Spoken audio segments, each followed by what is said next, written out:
ઘણીવાર એવો સમય આવે કે જ્યાં તમારું દિમાગ કમ્પ્લેનોથી ભરાઈ જાય, અતિશય વિચારો આવે અને જ્યાં જોવો ત્યાં બસ ખાલી ને ખાલી પ્રોબ્લેમ જ દેખાય. અને આવી સિચ્યુએશનમાં મગજ જ્યારે હેંગ થઈ જતું હોય એવું લાગતું હોય, બ્રેઇન ફોગ થઈ જતું હોય ને ત્યારે બસ એક જ વસ્તુ કરવાની, એક પેન અને પેપર લેવાનું અને એની ઉપર લખવાનું સ્ટાર્ટ કરવાનું જેટલી પણ વસ્તુઓ માટે તમે ગ્રેટફુલ છો. Like I M grateful for my food, my water, my job. તમારું જે કંઈ પણ છે, તમારા માતા પિતા છે, પરિવાર છે, તમારી કોઈ સ્કિલ છે, કાં તો તમે જે વસ્તુ માટે ખુશનસીબ છો, જે તમને એવું લાગે છે કે બીજા કરતાં મારી જોડે સારી છે, અથવા તો એ વસ્તુ કે જે બેઝિકલી મારી જોડે છે, લાઈક ફૂડ, બેઝિક વસ્તુ છે, તો એ બધી જ વસ્તુઓ માટે ગ્રેટફુલ છો, એ બધું જ લખવાનું ચાલુ કરો.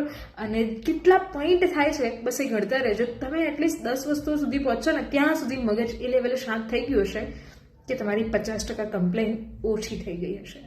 तो ये था हर रोज का एक किस्सा बाय यामिनी में. आज का किस्सा मिलता है अगले वीडियो में. तब तक के लिए stay tune, stay connected with me.